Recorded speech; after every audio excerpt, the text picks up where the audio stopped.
여러분, 세상에서 엘리트가 된다는 것, 으뜸이 된다는 것은 쉽지 않습니다. 환경이나 부모님의 영향이 크기 때문에 좋은 환경에서 좋은 가정에서 태어나는 것 굉장히 중요하다고 할 수 있습니다. 또 부모님의 사회적이고 경제적인 수준도 상당히 중요합니다. 그래서 요즘에는 아빠의 경제적 수준이 아니라 할아버지가 부자여야 성공할 수 있다라고 할 만큼 이 경제는 우리 자라가는 사람들에게 굉장히 성공을 가늠하는 그런 잣대라고도 말하고 있습니다. 또 좋은 대학을 가야 하고요. 대학을 졸업한 다음에는 뭐 대기업에 취업을 하거나 또는 창업을 해서 자신의 그런 이제 발걸음을 그렇게 향해 나간다고 할 수 있을 것입니다. 편한 대로 앞을 보셔도 됩니다. 그냥 고개를 들지 마시고요. 고개 방향을 틀어주셨으면 좋겠습니다. 이렇게 여러 가지 환경과 조건 가운데 있을 때 우리가 그래도 으뜸이 될 수 있다, 내가 최고가 될 수 있다는 그런 조건을 말할 수 있지 않겠습니까? 그러니까 세상에서는 좋은 환경에 있는 것은 그야말로 으뜸이 되기 위한 아주 중요한 그런 조건이라고 할 수 있을 것입니다. 그러다 보니까 사람들이 뭐 강남이다, 뭐 신도시다 이렇게 찾고 하는 거 아니겠습니까? 그만큼 환경을 중요시 여기기 때문일 것입니다. 그런데 하나님의 백성이 돼서 이제는 하나님 뜻대로 살아가는 그런 우리들에게는 그런 뭐랄까요, 으뜸이 되고자 하는 그런 마음이 있을 때 하나님께서는 세상의 조건이나 세상의 방법이 아니라 하나님께서 주시는 은혜를 우리가 되는 것들을 우리는 맛볼 수 있다는 것이죠.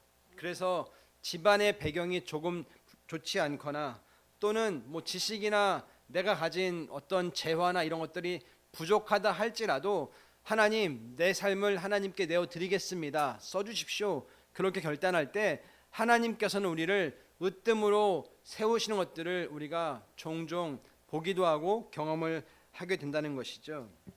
여러분, 그런데 사실 세상에서 으뜸되는 것은 굉장히 중요하고 좋겠지만 우리가 하나님 앞에서 으뜸이 되는 것, 이것은 이 세상에서 으뜸되는 것과는 비교할 수 없다고 할 수 있지 않겠습니까? 왜냐하면 세상에서의 으뜸은 일시적입니다. 한정적입니다. 하지만 하나님 나라에서의 으뜸이라는 건 이건 한시적인 것이 아니라 영원하기 때문에 세상에서의 으뜸과 하나님 나라에서의 으뜸은 비교할 수가 없다는 것이죠. 그래서 저는 오늘 본문을 통해서 그렇다면 우리가 하나님 나라에서 어떻게 하면 이 으뜸이 될 수 있을까, 이것을 이 본문을 통해서 같이 살펴보도록 하겠습니다. 첫 번째, 으뜸이 되기 위해서는 고난을 각오해야 합니다. 여러분, 뭐 세상에서도 성공하려면 고생해야 돼 이러는 말 뭐 틀린 말 아니지 않습니까? 그리고 우리가 고난 그러면 뭐 아주 뭐랄까요, 정말 이렇게 찢어지게 고생을 하거나 뭐 찢어지게 가난하거나 그것만이 고생이 아니라고 말할 수 있지 않겠습니까? 여러분, 우리가 잠을 덜 자는 거 이것도 고난 아니겠습니까?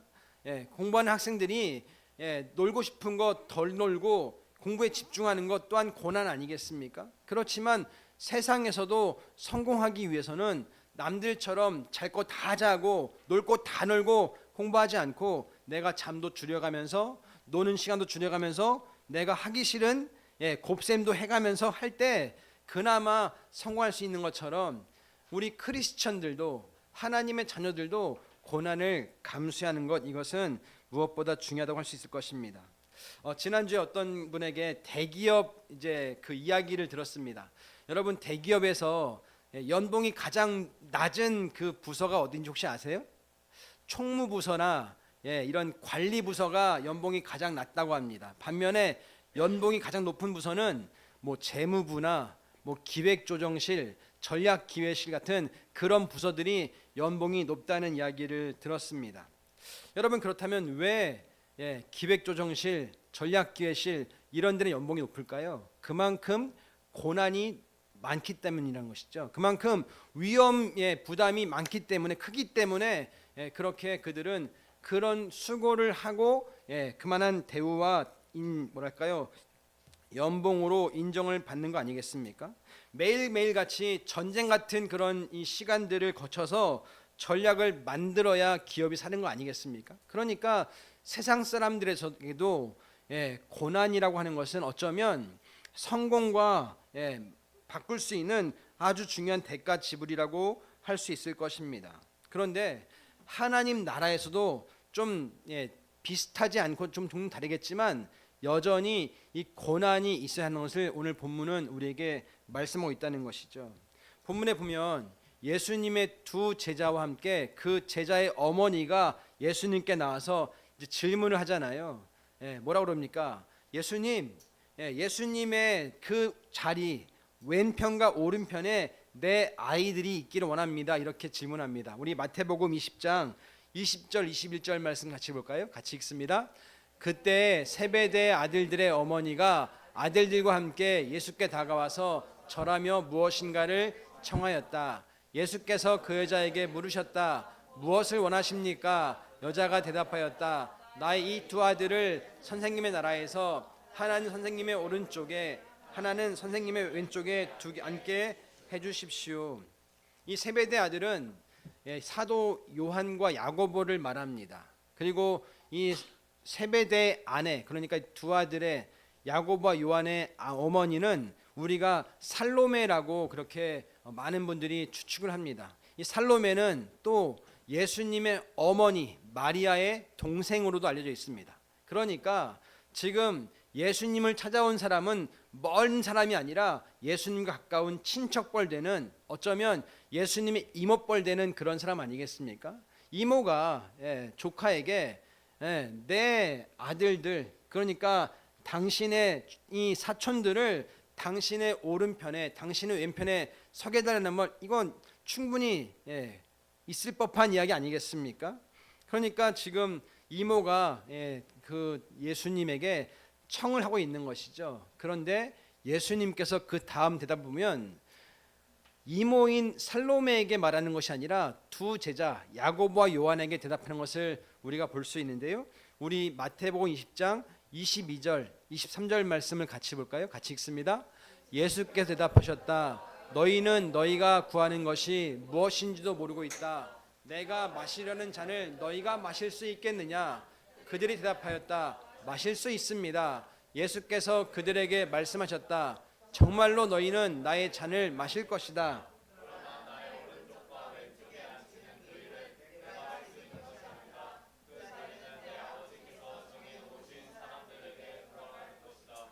그러니까 지금 으뜸이 되고 싶은 것은 그 어머니 살로메뿐만 아니라 두 아들 야고보와 요한도 비슷한 마음이었던 것 같습니다. 아, 그렇지.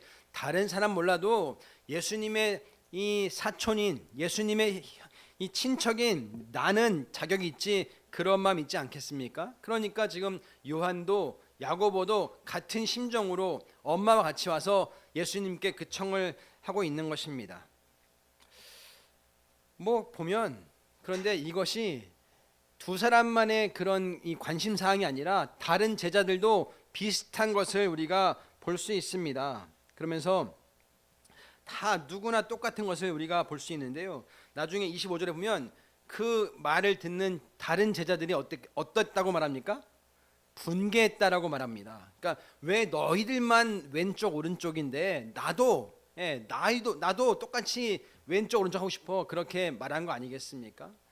여러분, 이게 비단 12제자만의 모습일까요? 우리는 어떻습니까? 주님, 이왕 쓰임 받는 거 나도 예수님께 크게 쓰임 받고 싶습니다. 예수님 나라에, 하나님 나라에 크게 기여하고 싶습니다. 이게 우리들의 모습 아니겠습니까? 그러니까 뭐 영적으로나 뭐 사회적으로나 우리가 으뜸되고 싶은 거, 이것은 어쩌면 자연스러운 우리들의 모습이라고 할 수 있을 것입니다. 그런데 우리가 이 본문을 보면 하나님 나라에서의 으뜸이 되기 위한 팁을 좀 얻을 수 있을 것 같습니다. 예수님께서는 지금 인간의 육신을 입고 이 땅에 오신 하나님의 아들이십니다. 그런데 예수님이 선택하신 으뜸되는 길을 걸어가는 모습 보면 우리의 관심사항과는 좀 다른 것을 우리가 볼 수 있는데요. 빌립보서 2장 6절부터 8절 말씀을 같이 볼까요? 같이 읽습니다. 그는 하나님의 모습을 지니셨으나 하나님과 동등함을 당연하게 생각하지 않으시고 오히려 자기를 비워서 종의 모습을 취하시고 사람과 같이 되셨습니다. 그는 사람의 모양으로 나타나셔서 자기를 낮추시고 죽기까지 순종하셨으니 곧 십자가에 죽기까지 하셨습니다. 여기도 보면 예수님은 하나님의 권한을 철저하게 인정하고 하나님의 권위 밑으로 쑥 들어가는 것을 볼 수 있습니다. 그러면서 심지어 오늘 본문에 보면 예수님도 나의 잔이라고 그렇게 표현하는 것들을 볼 수 있습니다. 여러분, 여기서 잔이란 과연 어떤 걸 의미할까요? 잔이 탄탄대로, 화려함 이런 걸 의미할까요? 결코 아닙니다. 고난과 고통을 의미한다고 볼 수 있습니다. 마태복음 26장 39절 말씀을 같이 보겠습니다. 예수께서는 조금 더 나아가서 얼굴을 땅에 대고 엎드려서 기도하셨다. 나의 아버지, 하실 수만 있으시면 이 잔을 내게서 지나가게 해주십시오. 그러나 내 뜻대로 하지 마시고 아버지 뜻대로 해주십시오. 그러니까 잔이라는 건 결국 고난을 의미하겠죠. 그러면서 얘들아, 너희들도 너희들의 잔을 마실 것이다. 예수님께서 이렇게 말씀하시는 건 결국 너희들이 으뜸이 되고 싶니? 나를 따르는 내 진짜 오른편 왼편에 서고 싶니? 그러려면 잔을 마셔야 돼. 반드시 그 나를 따르는 그 길에는 고난이, 고통이 따르게 되어 있어. 이걸 감당할, 이걸 감수할 준비가 됐니? 이런 의미 아닐까요? 여러분, 실제로 이 야고보와 요한은 그 자기들의 잔을 마신 사람들입니다. 사도행전 12장 1절 2절 말씀 같이 볼까요? 사도행전 12장 1절 2절입니다. 시작. 이 무렵에 헤롯 왕이 손을 뻗쳐서 교회에 속한 몇몇 사람을 하였다. 그는 먼저 요한과 형제가 아닌 야고보를 칼로 죽였다. 12사도 가운데 가룟유다를 빼고 11명 가운데 가장 먼저 순교를 당한 사람이 바로 사도 야고보였습니다. 여러분, 그의 형제인 요한은 또 어땠을까요? 요한계시록 1장 9절 말씀도 보여주시겠어요? 같이 읽습니다. 예수 안에서 여러분의 형제요, 예수 안에서 환난과 그 나라와 인내에 여러분과 더불어 참여한 사람인 나 요한은 하나님의 말씀과 예수에 대한 증언 때문에 반모라는 섬에 갇혀 있게 되었습니다. 사도 요한도 역시 자연사에서 90세에 죽긴 했지만 그의 마지막 인생도 복음 전하는 것 때문에 자신의 잔을 마실 수밖에 없는 그런 이 고난의 길을 선택했다는 말 아니겠습니까? 야고보와 요한뿐만 아니라 말씀드린 것처럼 가룟 유다를 뺀 나머지 모든 11명의 사도가 다 복음 때문에, 예수님 때문에 자신의 그 생명들을 기꺼이 주님 앞에 내어드는 것을 우리가 볼 수 있습니다. 여러분, 그러니까 예수님께서 지금 말씀하시면서 너희가 내 잔을 마실 수 있겠느냐, 이 말씀은 한마디로 준비됐니? 너희가 으뜸되고 싶으면 반드시 뭘 해야 한다? 잔을 마셔야 된다. 고통과 고난을 감수해야 한다. 이 말씀을 하고 있는 거 아니겠습니까? 여러분, 성경을 보면 정말 하나같이 으뜸이 되는 것 같은 사람들을 보면 정말 숱한 고난을 겪는 것들을 볼 수 있습니다. 아까 황사모가 기도했던 요셉이라는 인물을 보십시오. 만 17세, 15세, 17세라고 알려져 있는데 17세라고 칩시다. 17살에 꿈을 꿨습니다. 어떤 꿈 꿨죠? 두 가지 꿈을 꿨습니다. 첫 번째 꿈은 그 형들이 이 밭에서 곡식단을 묵다가 요셉의 곡식단에게 이 형들이 절하는 꿈을 꿨습니다. 두 번째 꿈은 뭐였죠? 해와 달과 11개의 별이 요셉에게 절하는 꿈을 꿨습니다. 이 말은 뭐겠습니까? 이쯤 되면 이제 요셉은 으뜸이 되겠구나, 그렇게 되지 않겠습니까? 그런데 과연 요셉이 으뜸되는 시간이 몇 년 걸렸을까요? 만약에 17세였다고 한다면 요셉이 그 바로의 총리가 되는 게 30세거든요.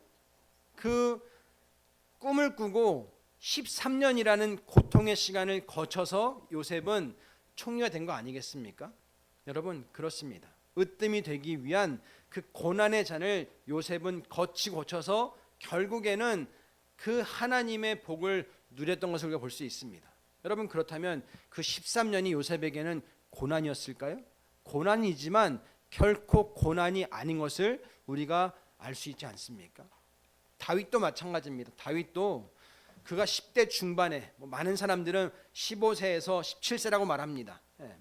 17살이라고 해볼게요. 다윗이 하나님께 기름 부음 받았습니다. 그런데 다윗이 왕이 된 날이 몇 살이죠? 30살입니다. 다윗도 똑같이 이 13년이라는 시간 동안 엄청난 고난, 상상할 수 없는 고난을 겪어야만 했습니다. 결국에는 그 고난이 다윗을 이스라엘 역사상 가장 훌륭한, 가장 존경받는 왕으로 세울 수 있었던 그 고난이 비결했던 것을 우리가 볼 수 있지 않겠습니까? 여러분, 에스라가 이제 성전을 재건했잖아요. 그리고 에스라는 성벽도 재건하고 싶었습니다. 그런데 그 13년이라는 시간을 기다려야만 했습니다. 그리고 느헤미야가 2차로 돌아와서 성벽을 재건하고, 그때 비로소 에스라가 수문학 광장에 모여서 이스라엘 사람들과 함께 부흥회를 하게 되지 않습니까? 그러니까 에스라의 열망은 하나님, 다시 한번 이 땅 가운데 부흥이 임하기를 원합니다. 그게 에스라 열망이었다면 하나님께서는 13년이라는 시간 동안 그 엄청난 그 시간을 지나서 하나님이 그 땅 가운데 진정한 부흥회를 허락하신 것을 볼 수 있습니다. 사도 바울도 마찬가지입니다. 많은 학자들은 그가 그 다메섹 도상에서 예수님의 부활하신 예수를 만난 다음에 약 13년이라는 시간 동안 그가 엄청난 고난과 엄청난 그 공부를 통해서 결국에는 그 사도 바울이라고 하는 놀라운 일들을 맛보았다라고 그렇게 해석을 하고 있습니다. 공교롭게도 열린문교회가 설립된 지 오늘 딱 13년이 되었습니다. 저희 교회도 비할 바는 못 되겠지만 적지 않은 고난을, 적지 않은 그 고통의 시간을 지나왔습니다. 때로는 이해되지 않는 일도 있었고요, 때로는 고난의 시간도 많았습니다. 사람들에게 오해를 당하고, 또 심지어 우리 지체였던, 정말 우리의 그런 피부치 같았던 사람들이 떠나가기도 하고, 그런 일들을 맛보았습니다. 아직도 이해가 되지 않는 일들이 있습니다. 그런데 여러분, 교회가 세워지는데 하나님께서는 그런 일들을 허락하셨다라는 것이죠. 그리고 돌아보면 그 시간들이 결국 우리를 성장시키는, 우리를 더 단단해지게 하는 그런 은혜의 것들을 우리는 고백할 수 있는 것들을 우리가 보게 되지 않습니까? 여러분, 우리가 누구나 다 으뜸되고 싶은 마음이 있을 것입니다. 그런데 그 으뜸되기 위해서는 과정이 필요하고, 그 과정 가운데는 때로는 누군가에게 어려움을 당하기도 하고, 배신을 당하기도 하고, 때로는 당연한 대가를 우리가 지불할 때가 있는 것들을 오늘 주님께서는 그 잔이라는 표현을 통해서 너 내 잔 마실 준비 됐니? 이렇게 묻고 계시다는 것이죠. 그렇다면 우리는 어떻게 그 잔에서 어떻게 취해야 되겠습니까? 주님, 전 싫습니다. 저는 잔 절대로 못 마시겠습니다. 이렇게 해야겠습니까? 쉽지 않겠지만, 힘겹겠지만 한번 해보겠습니까? 그게 지혜로운 선택이겠습니까? 여러분, 우리 열린문교회는 하나님, 그 으뜸이 되기 위한 잔이 내게 주어진다고 한다면 내가 그것을 피하지 않고 한번 맞닥뜨려 보겠습니다. 감당해 보겠습니다. 그럴 수 있는 있기를 예수님의 이름으로 부탁드립니다. 예수님도 똑같은 말씀하셨어요. 마태복음 5장 11절 12절입니다. 같이 읽겠습니다. 너희가 나 때문에 모욕을 당하고 박해를 받고 터무니없는 말로 온갖 비난을 받으면 복이 있다. 너희는 기뻐하고 즐거워하여라. 하늘에서 받을 너희의 상이 크기 때문이다. 너희보다 먼저 온 예언자들도 이와 같이 박해를 받았다. 여러분, 으뜸이 되기 위한, 으뜸이 되려는 사람이 가져야 될 태도가 이런 거라는 겁니다.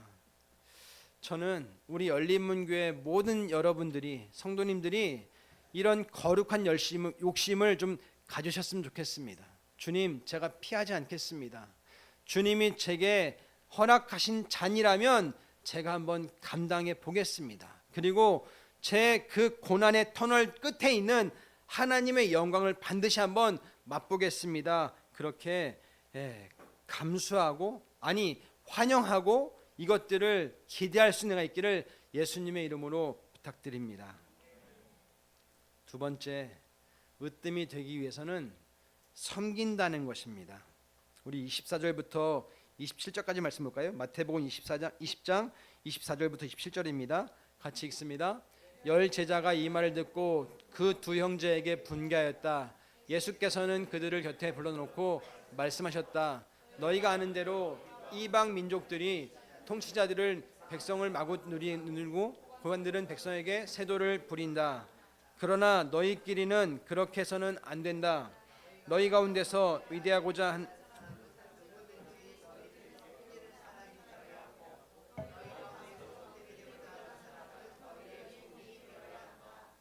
아멘. 여러분, 세상에서는 으뜸이 되기 위해서는 내가 뭔가를 갖춰야 됩니다.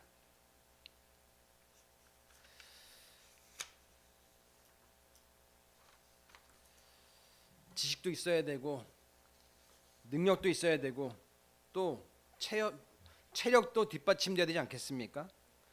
또 인맥도 좋아야 됩니다. 그래서 내가 아는 사람들도 있어서 그것들을 동원해서 내가 으뜸이 되기 위한 그런 발걸음을 걷는 게 세상에서의 모습일 것입니다. 또 자신을 어필할 수 있는 능력도 있어야 됩니다. 나 이거 할 수 있어. 저 이 정도 능력 됩니다. 이럴 수 있어야 되지 않습니까? 그러니까 세상에서도 으뜸이 되는 것은 결코 쉽지 않을 것입니다. 그런데 예수님께서는 말씀하십니다. 너 으뜸이 되고 싶니? 그러면 너희는 종이 되어야 돼. 너희는 섬기는 사람이 되어야 돼. 이것이 으뜸 되기 위한 너희 유일한 비결이야. 이렇게 말씀하고 있다는 것이죠. 여러분, 섬기는 것, 종이 되는 것, 이게 쉬운 사람은 없을 것입니다. 좋은 사람은 없을 것입니다. 그런데 신기한 건요, 내가 섬길 때, 종이 될 때 사람들이 인정해 준다는 거예요. 존중해주고 따라온다는 것입니다. 더 놀라운 건 내가 섬기면 섬길수록 사람들은 날 더 인정해주고 따라오게 되어 있다는 것입니다. 섬길 때 권위가 생기고 섬길 때 사람들이 내 말에 귀를 기울인다는 것이죠. 여러분, 그래서 세상에서는 으뜸이 되는 것이 결코 쉽지 않을 수 있지만 하늘나라에서는, 하나님 나라의 원칙에서는 으뜸되는 게 결코 어려운 게 아니라는 거예요. 뭐만 하면 돼요? 섬기기만 하면 된다는 것이죠. 섬기다 보면 나를 인정해주고 내 권위를 받아주고 나를 따라와 주는 것이 된다는 것입니다. 제가 목요일 금요일에 세미나를 갔다 왔거든요. 근데 저희 조별로 이렇게 이제 같이 활동을 했는데 저희 조에는 이랜드 출신의 목사님들이 여러 분 계셨어요. 근데 그분들이 한결같이 하는 말이 그 박성수 회장님 이야기를 하는 거예요. 지금 박성수 회장님은 지금 한국 나이로 77세인가 그렇대요. 근데 이분이 그 30대부터 사랑의 교회 이제 대학부 집사님으로, 대학부 부장님으로 섬겼다고 하더라고요. 근데 얼마나 열심히 섬기는지 정말 그 교회 모든 분들이 이 박성수 장로님을 인정할 수밖에 없는, 그럴 만큼 섬기셨다는 거예요. 사회적으로는 대기업의 총수이고 하지만 교회 안에서는 철저하게 섬김의 자리에 있었다는 것을 말하시더라고요. 그러니까 뭐 그 이랜드 바깥에서는 어떻게 볼지 모르겠지만 이랜드 안에서는 지금도 많은 그 기업의 임원들이나 이 사원들이 회장님을 굉장히 인정하고 따른다는 이야기를 들었습니다. 왜냐하면 사랑의 교회 그 대학부 부장님으로서의 장로님을 알기 때문에 저 정도라면 내가 저분을 따를 수 있어. 그러고 지금도 인정한다는 것이죠. 무슨 말이겠습니까? 섬기는 지도자에게 권위가 생겨지고 섬기는 사람에게 진정으로 따르는 사람들이 생긴다는 말 아닐까요? 그렇습니다. 이것이 바로 크리스천, 우리 믿는 사람들의 책임이고 우리 믿는 사람들이 가져야 될 태도라는 것입니다. 여러분, 하나님을 모르는 사람들은 절대로 섬기는 지도자가 될 수 없습니다. 왜냐하면 그 섬김을 알지도 못하고 섬김에 대한 그 동기부여도 없기 때문에 그렇지 않겠습니까? 또 그리고 그들에게는 이 섬김의 모델이 없습니다. 그러니까 세상에서는 그 섬김의 마인드가 뭐 없다고 할 수는 없겠지만 교회만큼 믿는 사람들만큼 잘 되어 있지 못할 것입니다. 왜요? 우리에게는 섬김의 모델이 딱 있잖아요. 누굽니까? 예수님. 예수님은 그 으뜸이 되기 위한 그 길을 다른 것이 아니라 자기를 내어주고 자기를 비우고 철저히 자기를 그 십자가 앞에 내어 맡기는 삶을 통해서 우리에게 으뜸이 되는 비결을 보여주셨거든요. 그래서 25절에 보니까 예수께서는 그들을 곁에 놓고 말씀하셨다. 너희가 아는 대로 이방 민족들의 통치자들은 백성을 마구 내리누르고 고관들은 백성에게 세도를 부린다. 그런데 예수님께서는 다르다는 것이죠. 세상 사람들은 그렇게 모델이 없지만 너희들에게는 모델이 있잖아. 누구요? 예수님. 예수님은 섬김을 통해서 우리가 어떤 길을 가야 되는지를 보여주셨기 때문에 갈 수 있다는 것입니다. 여러분, 하나님 나라의 으뜸이 되고 싶은 그런 분이 계세요? 그러면 다른 것이 아니라 예수님의 섬김을 따라갈 수 있기를 예수님의 이름으로 축원드립니다. 28절 말씀 이렇게 말씀하십니다. 인자는 섬김을 받으러 온 것이 아니라, 같이 읽어볼까요?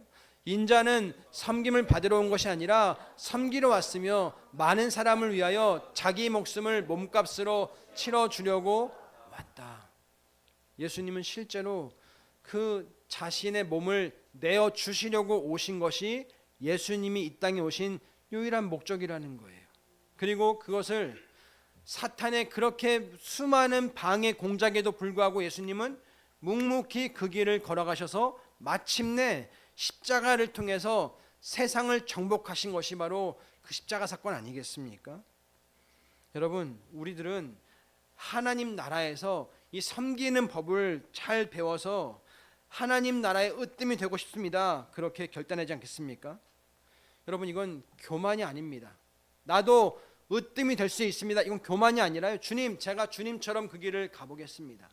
섬겨보겠습니다. 한번 주님이 원하시는 그 삶을 살아보겠습니다. 그렇게 결단할 때, 그리고 그 일을 해낼 때 할 수 있다는 것이죠. 세상에서뿐만 아니라 하나님 나라에서도 으뜸이 될 수 있는 은혜를 누릴 수 있기를 예수님의 이름으로 축원드립니다. 세 번째, 으뜸이 되기 위해서는 연민의 마음을 갖는 것이 중요합니다. 29절부터 34절까지는 지금 예수님께서 그 여리고라는 지역에서 눈먼 사람을 고쳐주시는 장면을 나타내고 있습니다.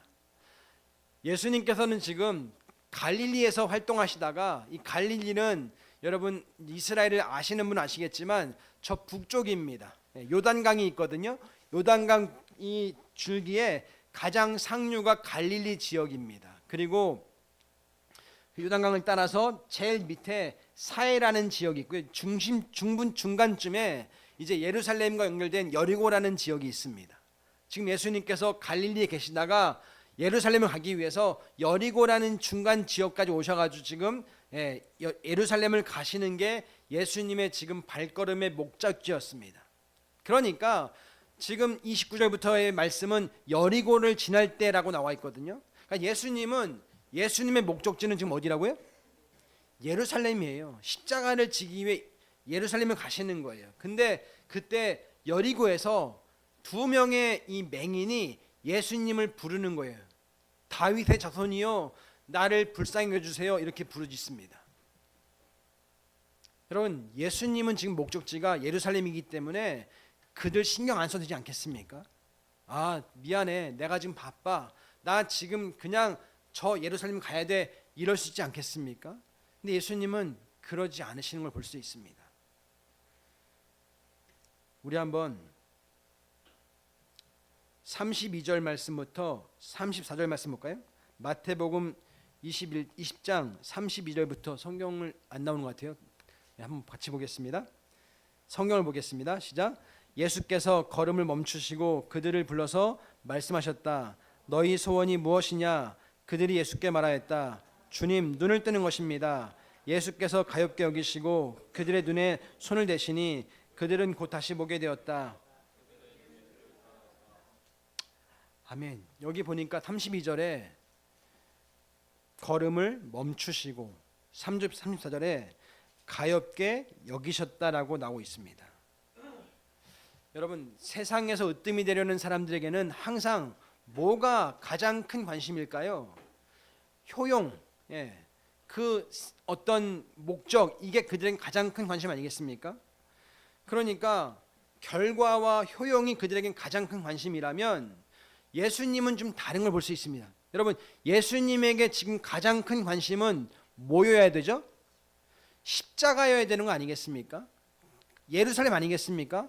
그런데 예수님께서는 지금 이 여리고에서의 그 두 사람, 두 맹인 가는 발걸음을 멈추시고 그들을 가엾게 여기셨다라고 지금 말하고 있습니다. 아까 말씀드렸지만 대기업에서 가장 연봉이 높은 그 부서가 기획조정실, 전략기획실이라고 말씀드렸습니다. 왜 거기에 높냐면 그 대기업에서는 연봉을 책정할 때 이렇게 한대요. 이 사람이 빠졌을 때 이 회사가 얼만큼 타격을 입나 이걸 따져서 그 효율이 높으면 높을수록 연봉이 높아진다는 거예요.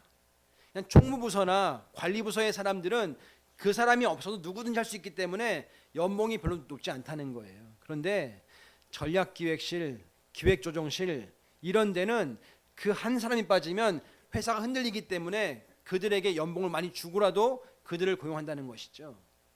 여러분, 그런데 들어보니까요, 그렇게 전략기획실, 기획조정실에 근무하면 매일매일이 전쟁이라는 거예요. 매일매일이 긴장이라는 거예요. 왜 그럴까요? 그들은 항상 염두에 두는 게 뭘까요? 결과, 매출, 효용 이런 데 관심이 있기 때문에 과정 같은 건 그들에게는 별로 중요하지 않다는 거예요. 여러분, 지금 여기 복도를 나가 보시면 게시판이 있습니다. 근데 그 게시판에 보면 학원의 게시판, 학원에 이제 게시물들이 좀 많거든요. 거기 보시면 나오는 게 대부분 다 비슷해요. 대동소이해요. 장안중학교 누구누구 만점, 장안중학교 누구누구 90 몇 점. 여러분, 학원의 가장 큰 관심은 뭘까요? 결과예요. 성적이에요. 내가 가르치는 아이들의 결과가 어떻게 나오는지 그들의 가장 큰 관심 아니겠습니까? 그러니까 만점이 나오면 그 학원은 잘 가르친 학원 이렇게 되지 않습니까? 또 사업하시는 분들의 가장 큰 관심은 또 뭐겠습니까? 내 1년 매출, 내 계약 이런 거 아니겠습니까? 이게 세상의 모든 사람들의 관심이고 그게 지극히 당연할 것입니다. 왜냐하면 그들은 항상 결과에 초점 맞추기 때문이라는 것이죠. 여러분, 만약에 예수님의 초점이, 예수님의 모든 관심이 결과와 효용에 있다고 한다면 저 같은 이 개척교회 목사는 절망할 수밖에 없지 않겠습니까? 열린문 교회, 이 교회는 정말 절망하는 교회가 될 수 있을 것입니다. 그런데 놀라운 건 예수님의 관심은 결코 결과에만 있지 않다는 거예요. 과정, 그리고 그 중간중간에 약한 한 사람에게 있다는 것을 여러분 기억해 주시기 바랍니다. 그래서 으뜸이 되고 싶은 사람들에게는 항상 이 컴패션의 마음이 있어야 되는 거예요. 연민의 마음, 가엾게 여기는 그런 마음이 있는 것이 무엇보다 중요하다는 것이죠. 예수님처럼 썩 중요한 일이 아니라 할지라도 멈춰서 돌아볼 수 있는 그런 이 연민의 마음이 있는 것이 무엇보다 중요하다는 것입니다. 사실 이 말은 저를 위한 말입니다. 저는 참 그게 쉽지 않았던 그런 사람이었습니다. 하나님께서 이 13년이라는 시간을 통해서 저를 그렇게 만들어 가시더라고요. 유목사, 태준아, 정말 내가 원하는 것은 너가 어떻게 크게 되는 게 아니라 너에게 나의 마음을 갖기 원하는 거야. 이런 것들을 저에게 13년이라는 시간을 통해서 깎으시더라고요. 요즘에 중학교 1학년 아이들이 교회에 오고 있습니다. 여기 중학교 1학년 아이들도 있지만 이제 2학년이죠. 사실 우리 아이들이 저희들에게 주는 에너지가 많다기보다는 저희들의 에너지를 저 아이들에게 주는 에너지가 훨씬 더 많습니다. 전에 같았다면 저는 우리 아이들에게 연민의 마음보다는 나중에 말아 이랬을지 모를 것 같습니다. 왜냐하면 내가 빼앗기는 게 많은 것 같거든요. 내가 줘야 하는 게 많은 것 같거든요. 그러니까 전에 같았으면 그냥 오면 좋은데 안 와도 좋겠다 이런 마음이 없지 않았습니다. 그런데 13년이라는 시간 동안 하나님께서 저를 바꾸시더라고요. 우리 아이들이 지금은 나를 좀 귀찮게 하고 지금은 내 에너지를 좀 뺏어가지만 이 아이들이 한 사람 한 사람이 예수님의 시각을 보니까 굉장히 귀하고 중요한 그런 마음이 든다는 것이죠. 그러면서 이제는 연민의 마음이 생기는 거예요. 왜 내가 이렇게 바뀌었을까 생각해 보니까 13년이라는 시간이 있었던 것입니다. 여러분, 우리 중학교 1학년 아이들이 지금 만으로 13살입니다. 100대 시대라고 한다면 이제 저들은 앞으로 살 년이 훨씬 많은 그런 사람들 아니겠습니까? 그래서 쉽진 않지만 이 아이들에게 어떻게 하면 앞으로의 인생을 잘 살게 해줄 수 있을까 하는 그런 돕고자 하는 마음이 제 안에 생기는 것 같아요. 연민의 마음이 생기는 것 같아요.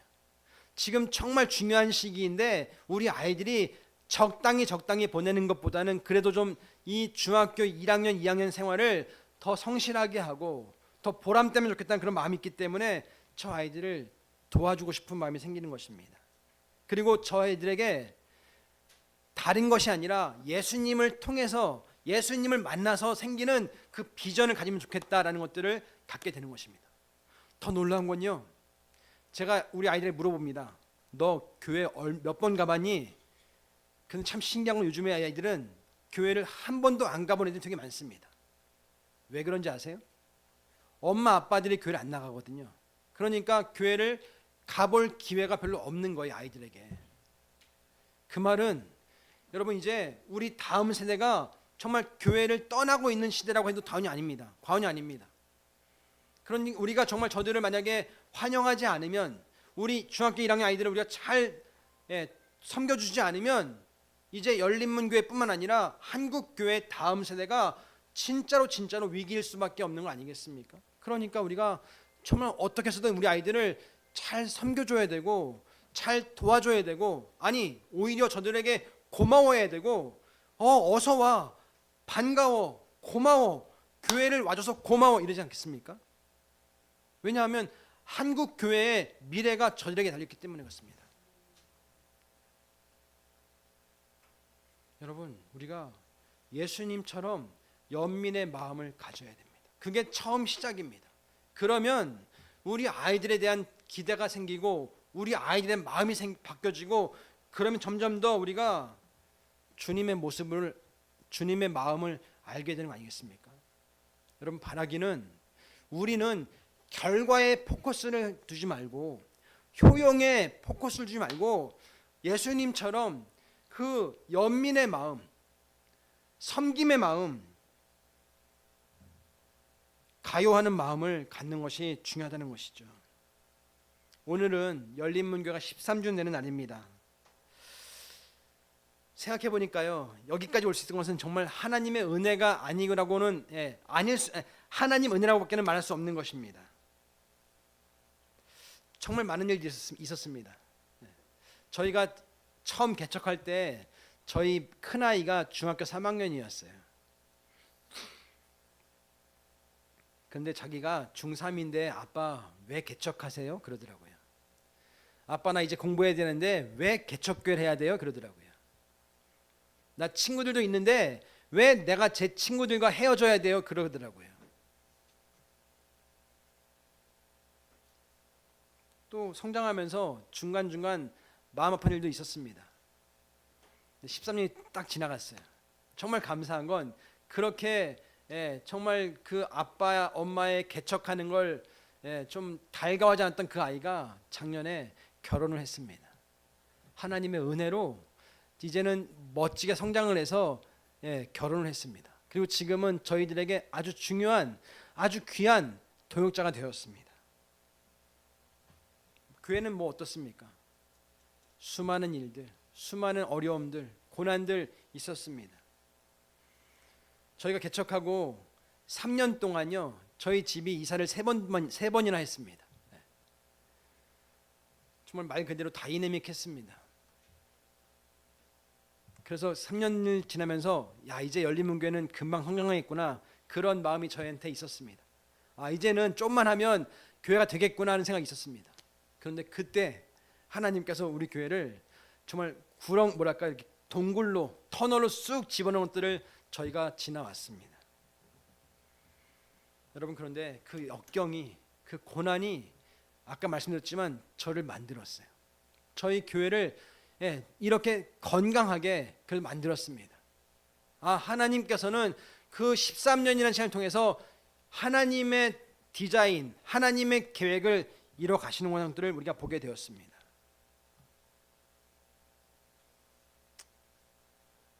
열린문교 성도 여러분, 여기 계신 모든 분들은 으뜸이 되고 싶지 않습니까? 세상에서도 되고 싶지만 하나님께도 내가 으뜸되고 싶지 않습니까? 다 그런 마음 있으실 겁니다. 여러분, 그렇다면 고난을 각오하셔야 됩니다. 그렇다면 섬김의 자리에 있으셔야 됩니다. 그렇다면 내가 으뜸이 되고 싶다면 예수님처럼 가여워하는 마음을 가지셔야 됩니다. 그럴 때 우리는 하나님이 기뻐하시는 으뜸의 자리에 설 수 있는 것입니다. 사도들도 다 그 과정을 지나고 지나서 그 예수님 앞에 으뜸이 되는 그 길을 맛보게 되었고 누리게 되었습니다. 우리 열린문교의 모든 분들은 주님, 제가 주님 나라의 으뜸이 되고 싶습니다, 그렇게 소원하시고 결단하시고 그 길을 기꺼이 기쁨으로 걸어갈 수 있기를 예수님의 이름으로 축원드립니다. 아멘. 기도하겠습니다.